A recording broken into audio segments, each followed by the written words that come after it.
Hello नमस्कार साथियों, मैं अंशुल अग्रवाल आप सभी का स्वागत करता हूं आपके अपने digital platform Anshul study point में। तो आज सभी खुश और मस्त होंगे और आपकी तैयारी बहुत ही बेहतरीन चल रही होगी। ठीक है, तो आज हम न्यू टॉपिक के साथ में क्लास की शुरुआत करते हैं और नया टॉपिक आपको स्क्रीन पर भी दिख रहा है कि त्रिकोणमिति, ट्रिग्नोमेट्रिक। और एक ट्रिग्नोमेट्रिक एज ए टॉपिक हम बात करें, एज ए चैप्टर हम बात करें तो एक बहुत ही अच्छा चैप्टर है और एक ऐसा चैप्टर है अगर एक बार समझ में आ गया तो फिर कितने ही कहें हम किसी भी लेवल के क्वेश्चंस हो उनका सॉल्यूशंस बहुत ही इजी वे में कर सकते हैं। और अगर आपने इसको बेसिक तरीके से बेसिक कॉन्सेप्ट के साथ में नहीं समझा तो फिर ये आगे आने वाले क्वेश्चंस में प्रॉब्लम क्रिएट करेगा। तो इसीलिए हम बिल्कुल बेसिक लेवल से चलेंगे और एक एडवांस लेवल तक पहुंचेंगे, चाहे वो एसएससी सीजीएल के क्वेश्चंस हो, चाहे वो किसी अदर एग्ज़ाम के क्वेश्चंस हो। वो मैथ, क्योंकि मैथ का जो सिलेबस है, टॉपिक है, एज ए टॉपिक हम बात करें तो बहुत एक अच्छा टॉपिक माना जाता है त्रिकोणमिति। ये बहुत ही समझने में बिल्कुल आसान टॉपिक है, बट हमें चीज़ें क्या हैं फैक्ट टू फैक्ट थोड़ी याद में भी रखनी है। और हम बात करें तो बिल्कुल बेस हमारा क्या करना है, हमको स्ट्रॉन्ग करना है, क्योंकि बेस जितना स्ट्रॉन्ग होगा फिर आगे आने वाले क्वेश्चंस हो, चाहे हम बात करें चाहे वो प्रीवियस ईयर्स के पेपर के क्वेश्चन हो या अदर इम्पोर्टेंट क्वेश्चंस हो, वो सारे हमको क्या लगेंगे, इजी लगेंगे। तो ठीक है, हम डायरेक्ट है पॉइंट पर आते हैं और क्लास की शुरुआत करते हैं। ठीक है, कि मंजिल यूं ही नहीं मिलती राही को एक जुनून सा दिल में जगाना पड़ता है, कि मंजिल यूं ही नहीं मिलती राही को एक जुनून सा दिल में जगाना पड़ता है। और पूछा चिड़िया से कि घोंसला कैसे बनता है, तो बोली एक एक दिन का उठाना पड़ता है। तो अब हम शुरुआत करते हैं। तो त्रिकोणमिति, ट्रिग्नोमेट्रिक। तो ट्रिग्नोमेट्रिक बिल्कुल बेसिक तरीके से हम समझेंगे। तो फर्स्ट हम यही देखते हैं कि बेसिक में कि और एसएससी में जैसे कि ट्रिपलेट वाले क्वेश्चंस आते हैं तो उन पर भी हम चर्चा करेंगे। उनको बिल्कुल आपको बिल्कुल एक हम कहें तो मात्र सेकंडों में उसका आंसर निकालना है, वो सिखा देंगे। ठीक है, अब हम बात करते हैं इसकी स्टार्टिंग पॉइंट की। तो अब हम जानते हैं क्या, जैसे कि एक ट्राइंगल है और ये कौन सा ट्राइंगल है ये आप बता दोगे। ये एक ट्राइंगल है, ABC क्या है, एक त्रिभुज है। और त्रिभुज भी कौन सा है, राइट एंगल ट्राइंगल। जानते हो आप इसको अच्छे तरीके से, इसके बारे में जानते हो क्या है, समकोण त्रिभुज, जिसमें कि क्या हो जाता है, एक कोण क्या होता है 90 डिग्री का होता है। इस बात को आप जानते हो।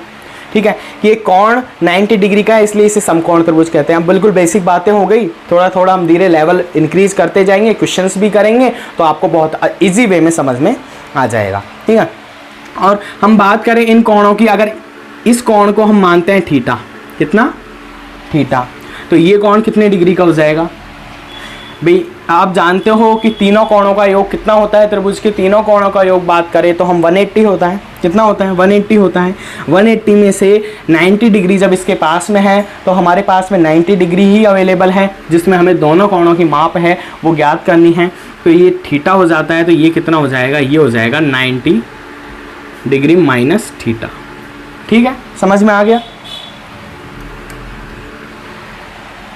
अब हमें क्या करना है कि इस जो ट्राइंगल आपको दिख रहा है, राइट एंगल समकोण त्रिभुज है, इसमें इन बातों को ध्यान रखना है कि अब ये 90 डिग्री के सामने वाली भुजा क्या कहलाती है, आप जानते हो इसको क्या बोलते हैं, कर्ण।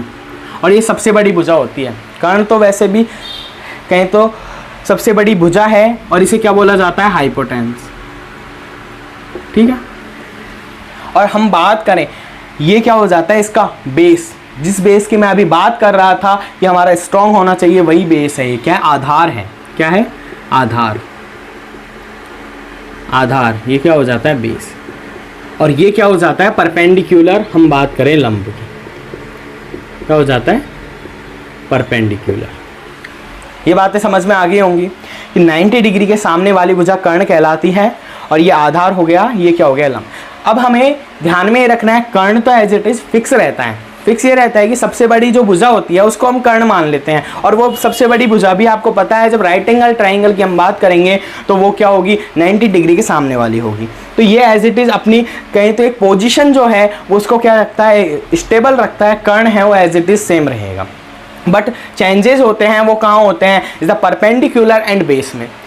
आधार और लंब में क्या हो जाते हैं, चेंजेस होते हैं अकॉर्डिंग कोण, यानी अकॉर्डिंग एंगल की हम बात करें तो एंगल के अकॉर्डिंग है, क्योंकि हमने ये बात की है थीटा के अकॉर्डिंग, कोण ए के अकॉर्डिंग बात की है, इसीलिए इसको हमने आधार माना है और इसको क्या माना है, लंब माना है। जबकि हम करस्पॉन्डिंग हम इस एंगल की बात करें तो ये क्या हो जाते हैं, इंटरचेंजेज हो जाते हैं, यानी कि बेस लंब बन जाता है और क्या हम बात करें परपेंडिकुलर है वो बेस बन जाता है। ठीक है, मैं आपको इसको भी बता देता हूँ साथ के साथ में, जैसे कि एक अदर ट्राइंगल की हम बात करें तो ये है, ठीक है, ये अदर ट्राइंगल, ये भी 90 डिग्री का है और इसको हम मानते हैं कि ये आपको पता है कि 90 डिग्री माइनस थीटा है, लेकिन इसको मान लेते हैं हम अल्फा, कितना मान लेते हैं, अल्फा।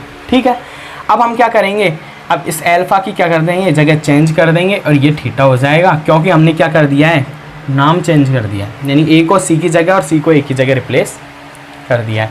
या फिर हम बात करें कि चेंजेस कोण में कर लेते हैं, हम नाम एज इट इज रख लेते हैं। ठीक है, तो अब हमें क्या देखना है, इस कोण में या इस त्रिभुज की बात करें हम और इस त्रिभुज में बस जो डिफरेंस है वो निकल कर आ रहा है, वो क्या है, क्या है कि हम बात करें तो यह इसके लिए परपेंडिकुलर था और परपेंडिकुलर किस कोण के एंगल से है, थीटा के एंगल से। अब हम अल्फा के एंगल से बात करें, यानी कि हमने इसको क्या कर दिया, एक तरीके से चेंज कर दिया है। ठीक है, तो चेंज कर दिया है तो अब हम क्या करेंगे, इसको हम नाम भी चेंज कर लेते हैं साथ में, क्योंकि वो दिक्कत फिर होने वाली, नाम सेम हो जाएंगे तो फिर वही प्रॉब्लम होगी। ठीक है, तो ए बी सी यहाँ हो गया, क्योंकि एक कोण ए है वो थीटा था, इसलिए कोण ए हमने यहाँ डेटा यूज कर लिया है। ठीक है, अब हमें क्या करना है, अकॉर्डिंग हम इसके देखें तो बेस क्या था, अकॉर्डिंग हम एंगल थीटा के अनुसार हम देखें, अनुसार हम देखें तो जो बेस हो जाता है वो कौन सा है, बेस क्या हो जाता है, ए बी। ठीक है, और हम बात करें परपेंडिकुलर की तो परपेंडिकुलर क्या हो जाता है, लंब की बात करें तो क्या हो जाता है, बी सी, और हाइपोटेन्स जो है कर्ण वो आपको पता है क्या है, ए सी है। तो ये बातें समझ में आ गई। अब इसी के इसके अकॉर्डिंग हम कोण अल्फा के अकॉर्डिंग, किसके अकॉर्डिंग, कोण अल्फा के अनुसार अगर बात करें, अब इसमें क्या हो जाता है, कर्ण है और ये क्या हो जाता है, आधार हो जाता है, बेस हम बात करें और ये क्या हो जाता है, लंब हो जाता है या परपेंडिकुलर। ठीक है, अब इसके अल्फा के अनुसार हम बात करें बेस की तो बेस क्या हो जाता है, बी सी, और परपेंडिकुलर क्या हो जाता है, ए बी, और हाइपोटेन्स की हम बात करें कर्ण की तो वो एज इट इज ए सी रहता है। अब आपको जो फर्क है वो साफ इन दोनों डायग्राम्स में नज़र आ रहा होगा।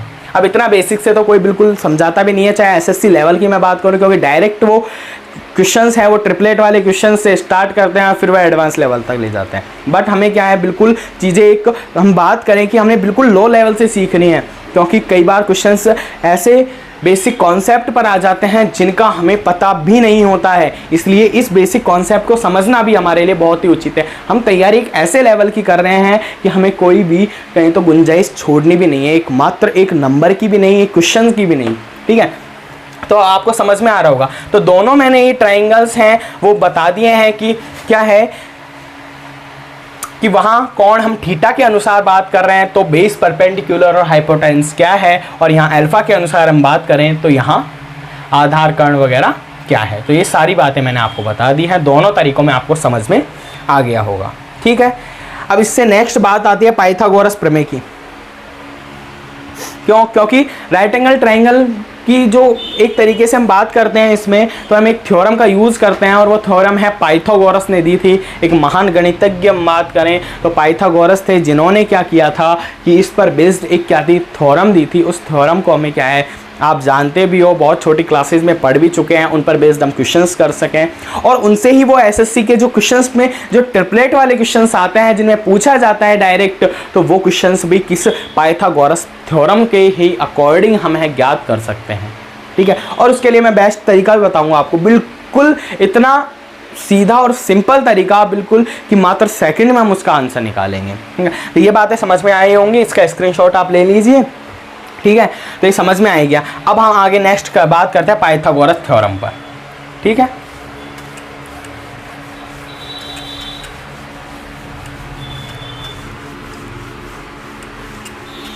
और और आपको इन क्लासेस में है वो प्रीवियस ईयर्स के क्वेश्चंस भी मिल जाएंगे, और साथ के साथ मैं बात करूँ जो भी इंपॉर्टेंट क्वेश्चंस होंगे आने वाली एग्जाम के लिए, वो भी चाहे मैं LDC की बात करूँ या CET की बात करूँ या SSC CHSL या CGL, जिस प्रकार का भी पेपर होगा उसके अकॉर्डिंग आपको क्वेश्चंस हैं वो देखने को मिलेंगे। हम बात करेंगे पाइथागोरस प्रमेय की।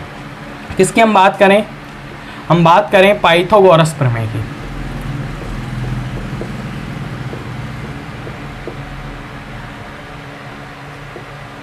पाइथागोरस थ्योरम की हम बात करें, क्या है पाइथागोरस प्रमेय?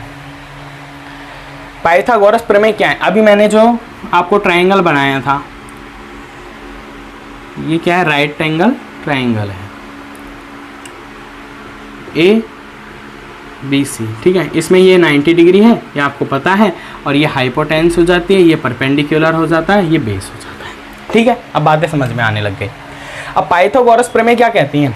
पाइथागोरस प्रमेय बस कुछ नहीं, ये बताती है कि हाइपोटेन्स का स्क्वायर, हम बात करें कर्ण का स्क्वायर, बराबर क्या होता है? परपेंडिकुलर का स्क्वायर यानी कि लंब का स्क्वायर, प्लस हम बात करें बेस का स्क्वायर।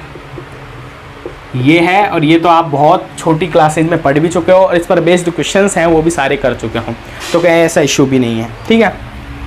तो ये क्या कर लिया हमने? कर्ण स्क्वायर बराबर लंब स्क्वायर प्लस आधार स्क्वायर, ये थ्योरम है। अभी तो हम बात करें ट्रिग्नोमेट्रिक का, अभी हमने टी भी यूज़ नहीं किया है, क्योंकि उसमें जो त्रिकोणमितीय फलन होते हैं उनकी भी जानकारी अभी हमने प्राप्त नहीं की है। बट हम क्या करेंगे, इन चीज़ों को समझ लेंगे तो धीरे धीरे जब हम साइन कॉस टैन कोट की बात करेंगे तो वो हमें चीज़ें बहुत ही ईजी वे में समझ में आएंगी, इतनी अच्छी तरीके से समझ में आएगी कि आप देखते उनका क्या करोगे, सॉल्यूशंस करोगे, आंसर करोगे, कोई नई बात आपको नहीं लगेगी, बिल्कुल बेसिक तरीके से आपको एकदम बेसिक कॉन्सेप्ट के साथ में समझाया जाएगा, ठीक है। तो क्या हो जाता है? कर्ण स्क्वायर बराबर लंब स्क्वायर प्लस आधार स्क्वायर, और इस पर बेस्ड क्वेश्चंस भी किए होंगे। जैसे कि मैं बात करूं, जैसे कि बेस हमारा 4 है, परपेंडिकुलर 3 है, तो हाइपोटेन्स की वैल्यू हमें क्या है? फाइंड आउट करनी है माना। तो हम किस प्रकार से फाइंड आउट करेंगे? क्या करेंगे हम? जो ये फॉर्मूला है या थ्योरम है उसका यूज़ करेंगे। क्या है? परपेंडिकुलर का स्क्वायर है, यानी कि हम क्या करेंगे? 3 का स्क्वायर करेंगे प्लस आधार बेस का स्क्वायर करेंगे, तो इनका क्या करेंगे? टोटल करेंगे। ये क्या हो जाता है? 9, और ये हो जाता है 16, ये हो जाता है 25। अब ये 25 वैल्यू आई है हाइपोटेन्स के स्क्वायर की, तो एच की हाइपोटेन्स की वैल्यू कितनी आ जाती है? 5। कोई इशू? बिल्कुल छोटा क्वेश्चन था, कोई ज़्यादा इजी वे में वो सॉरी डिफ़िकल्टीज तो बिल्कुल है ही नहीं, ये बात आप समझ रहे हो, बिल्कुल लो लेवल का क्वेश्चन है। बट ये समझाना है इसीलिए क्योंकि जब हम टॉपिक की बात कर रहे हैं तो टॉपिक से संबंधित जो भी कोई टर्म्स हैं या हम बात करें कोई भी तथ्य फैक्ट वगैरह आते हैं उनसे रिलेटेड, या कोई वर्ड भी आता है तो उसका मीनिंग है वो हमें पता होना चाहिए। अभी जब तक हमें उस शब्द का अर्थ पता नहीं होगा तो हम आगे आने वाले जो भी क्वेश्चंस होंगे या उनमें हम क्वेश्चंस कर सकेंगे, लेकिन हमें जो एडवांटेज लेना है कि हमें क्वेश्चंस है वो बिल्कुल पढ़ते ही डायरेक्ट समझ में आना चाहिए, उसके लिए हमें मीनिंग है वो याद में होना चाहिए कि किस तरीके से है ये वैल्यूज़ आई हैं, ठीक है। तो अब आपको समझ में आ गया होगा पाइथागोरस प्रमेय। अब हम हमारे टॉपिक की तरफ हैं, रुक करते हैं। टॉपिक जो आपको लिखा हुआ था क्या? त्रिकोणमितीय फलन। त्रिकोणमिति जिसके लिए ये टॉपिक जाना जाता है। अब हम बात करेंगे त्रिकोणमितीय फलन की, और कितने होते हैं त्रिकोणमितीय फलन? त्रिकोणमितीय फलन या हम बात करें ट्रिग्नोमेट्रिक फंक्शन, ट्रिग्नोमेट्रिक फंक्शन हैं उनकी बात करते हैं। तो 6 ट्रिग्नोमेट्रिक फंक्शंस होते हैं, 6 त्रिकोणमितीय फलन होते हैं, ठीक है। अब 6 के हमें याद रखने हैं नाम, और नाम कैसे याद रखने हैं? बिल्कुल हमें सिंपल वे में तरीके से याद रखने हैं कि हमें कोई भी इशू नहीं हो। कि 6 त्रिकोणमितीय फलन होते हैं, इनकी संख्या की हम बात करें तो कितने हो जाते हैं? 6 हो जाते हैं, 6, ठीक है। अब हमें याद में रखना है किस प्रकार से? फर्स्ट है साइन। अब इसके लिए हम एंगल यूज़ करते हैं, इसलिए sine theta, cos theta, tan theta, इस तरीके की हम वैल्यू है वो लिखते हैं। बट फंक्शन की हम बात कर रहे हैं इसलिए हम क्या लिखेंगे? ओनली साइन लिखेंगे अभी आपको, जिससे कि पता चल जाए। और सेकंड है, और इसी वे में याद करने नंबर वाइज, जिससे कि क्या हो, कोई भी प्रॉब्लम नहीं हो। साइन और ये हो जाता है कॉस, और थर्ड की हम बात करें तो टेन, ठीक है। अब हम बात करेंगे 4,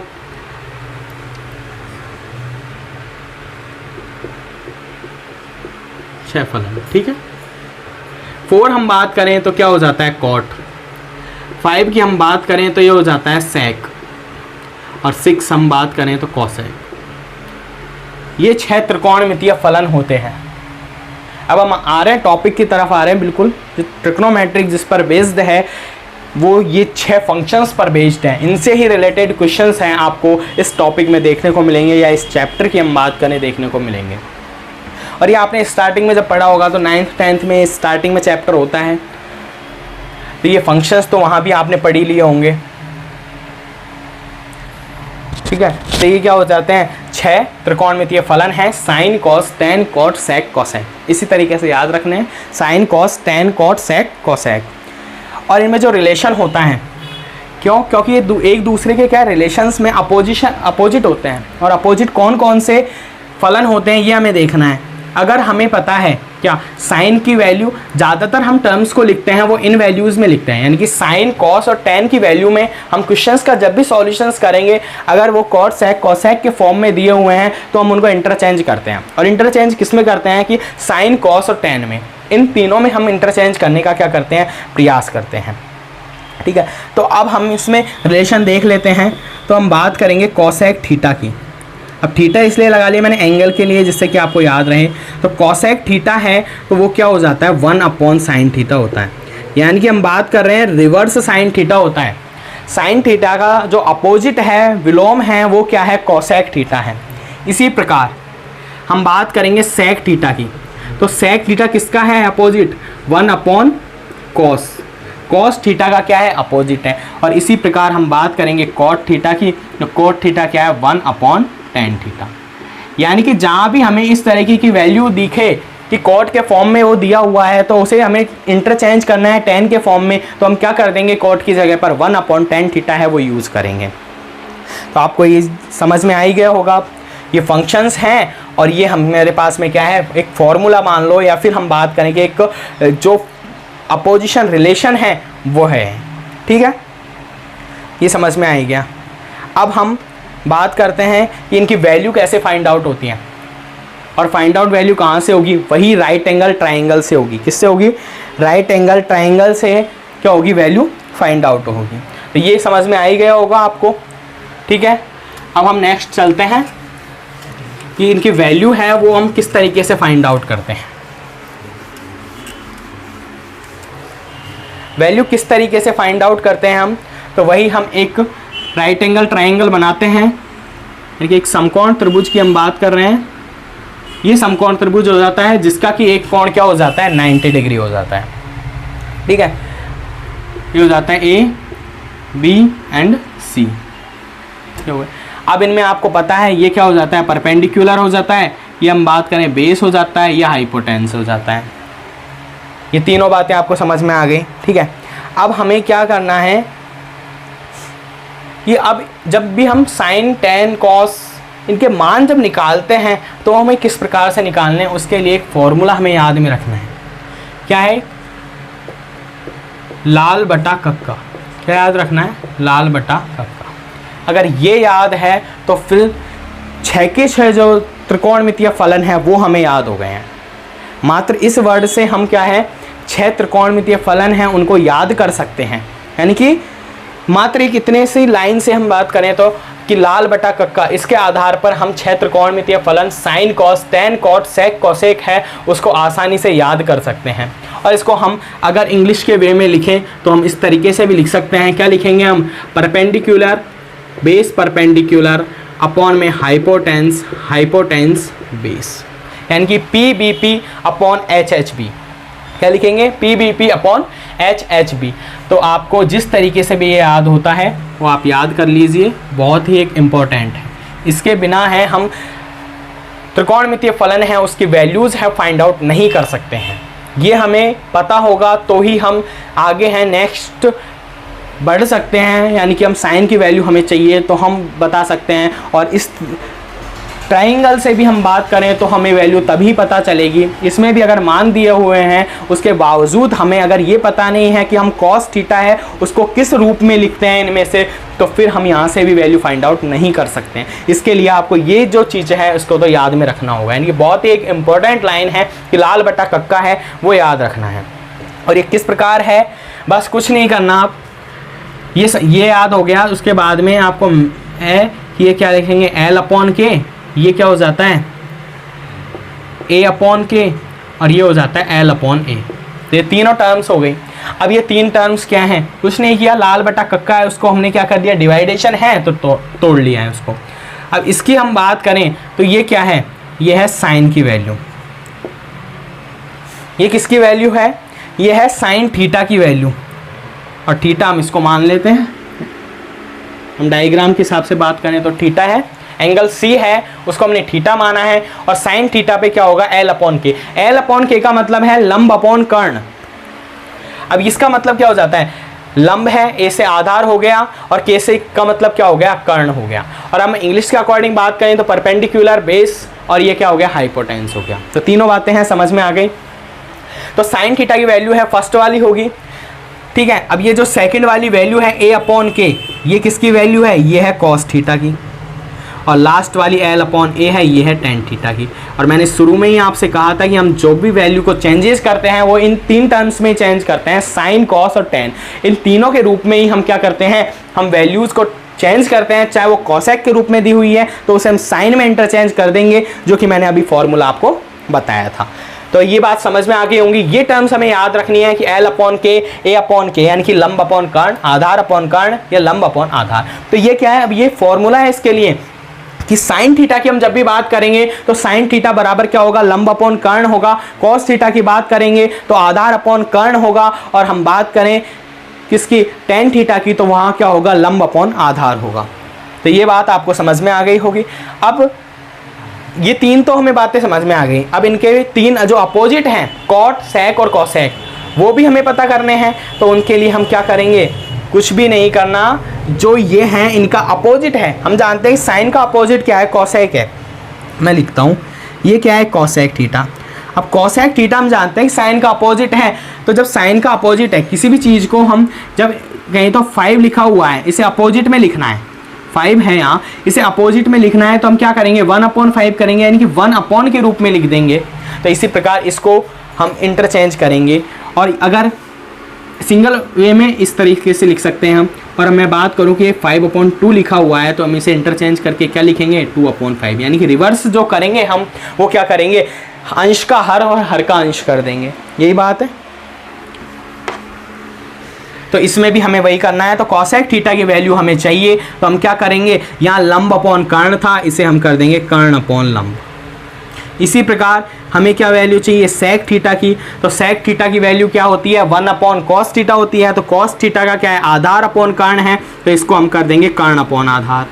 और इसी प्रकार हम बात करें cot थीटा की, तो cot थीटा की वैल्यू क्या होती है, 1/tan थीटा। तो इसका क्या करेंगे, लंब अपॉन आधार है, तो इसको क्या कर देंगे हम, आधार अपॉन। ये बातें समझ में आ गई होंगी। चाहे आप लाल बटा कक्का से याद करें या PBP/HHB से याद करें, आपको जिस प्रकार से भी सुटेबल होता है वो याद कीजिए। लेकिन ये है कि इस टर्म को तो याद रखना है, क्योंकि इतनी बेहतरीन और एक अच्छी टर्म है, इसके बिना क्वेश्चंस का सॉल्यूशंस करना। और एक तरीके से त्रिकोणमिति अगर समझनी है तो कि एक ऐसा टॉपिक है, अगर समझ में आ जाता है ना तो बहुत ही ईजी लगता है, और नहीं अगर समझ में नहीं आया तो आप कितना ही कहें तो कितनी ही कोशिश कर लो, फिर आपको क्वेश्चंस का सॉल्यूशन नहीं होने वाला है।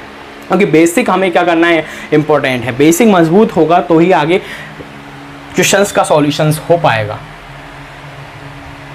तो ये बात समझ में आ गई होंगी, यानी कि हम अब आसानी से है वो फॉर्मूला के अकॉर्डिंग क्या कर सकते हैं, बात कर सकते हैं। यानी कि अब मैं बात कर रहा हूँ कि अगर बेस की जगह मैं 3 लिखता, 4 करता, और परपेंडिकुलर जो हमने क्वेश्चंस किया था उसके अकॉर्डिंग बात करें ये 5, इस तरीके से क्या होता है, ये राइट एंगल होता, और हमसे कहा जाता कि साइन की वैल्यू क्या होगी, साइन थीटा की वैल्यू क्या होगी। तो साइन थीटा हम जानते हैं लंब अपॉन कर्ण है, ये याद आना चाहिए माइंड में आप कि साइन थीटा क्या है, लंब अपॉन कर्ण। तो लंब क्या है, थीटा कहाँ है, पहले ये और देखना है करस्पॉन्डिंग। इस बात इसीलिए इसीलिए मैंने वो दोनों ट्राइंगल हैं वो साथ के साथ में आपको बनाकर बताए थे कि कंपैरिजन पता चले। क्योंकि अगर गलती से इसने थीटा को यहाँ लिख दिया ना, क्योंकि एग्जामिनर है, गलती ऐसे ही करवाता है एग्जामिनर। किस प्रकार से, क्या कर देगा, आपको डायरेक्ट साइन थीटा की वैल्यू भी निकालने को कहेगा और इस थीटा को उठाकर कहाँ रख देगा, यहाँ रख देगा। अब उनको पता है कि स्टूडेंट गलती क्या करेगा, जल्दबाजी, क्योंकि पेपर का जो प्रेशर होता है उसको भी हम समझते हैं कि किस प्रकार का पेपर होता है कि नहीं, बहुत कम टाइम में हमको सॉल्यूशन करना होता है। तो हम क्या करते हैं, जल्दीबाजी में, हड़बड़ी में डायरेक्ट हम क्या साइन थीटा क्या करते हैं, लंब अपॉन कर्ण होता है, लंब 3 हो गया, कर्ण 5 हो गया, और सोचा कि आंसर सही है, बट क्या हो जाता है। और फर्स्ट ऑप्शन ही आपको इस प्रकार का मिलेगा, ये गारंटी है, क्योंकि एग्जामिनर चाहता ही ये है कि आप क्या हो, जो उसने क्वेश्चंस में जो चेंजेस किया है उसमें फंसो बस। तो वहाँ क्या करना है, हमें थोड़ा सोच समझ कर भी देखना है, इसलिए थीटा कहाँ है पहले ये फोकस करना है। तो थीटा कहाँ है, यहाँ, तो यानी कि इसके लिए बेस हो गया, ये परपेंडिकुलर हो गया, ये हाइपोटेंस हो गया। अब हमें चाहिए क्या है कि परपेंडिकुलर अपॉन हाइपोटेंस। तो परपेंडिकुलर क्या है, 3 है, और हाइपोटेंस क्या है, 5 है। तो ये क्या हो जाता है, हमारा आंसर। तो इसी तरीके के हमें क्या करने हैं, सॉल्यूशन करने हैं। इसीलिए क्या है, ठीक है, मैं आप अभी इसको एज इट इज़ रख लेता हूँ, ये समझाने के लिए मैंने बता दिया था आपको। ये क्या हो जाता है, बेस हो जाता है, ये परपेंडिकुलर है, ये हाइपोटेंस है, ठीक। तो ये चीज़ें समझ में आई होंगी, बस लाल बटा कक्का याद रखना है, और वहाँ से साइन कॉस टैन, और उनका क्या करना है हमें अपोजिट, तो कॉस एक्स, सेक और कॉट थीटा में पता चल जाएगा। तो आप इसका स्क्रीनशॉट ले लीजिए, ठीक है। तो आज आपकी क्लास बहुत अच्छी लगी होगी, अच्छी तरीके से मैंने आपको समझा दिया है, बिल्कुल बेसिक कॉन्सेप्ट है उसको हमने अच्छी तरीके से समझा है, ठीक है। तो आप अगर इस चैनल पर पहली बार हो तो प्लीज़ चैनल को सब्सक्राइब करें और वीडियो को ज़्यादा से ज़्यादा शेयर करें। अभी एक नया टॉपिक है, वो हम बिल्कुल प्रीवियस ईयर्स के क्वेश्चंस के साथ में करते चलेंगे, जिससे कि आपको कोई भी प्रॉब्लम है उसको फेस नहीं करना पड़ेगा, और आपको बिल्कुल बेसिक कॉन्सेप्ट के साथ में समझाया जाएगा और एक एडवांस लेवल तक पहुँचाया जाएगा, ठीक है। आज की क्लास को हम यहीं समाप्त करते हैं। जय हिंद, जय भारत।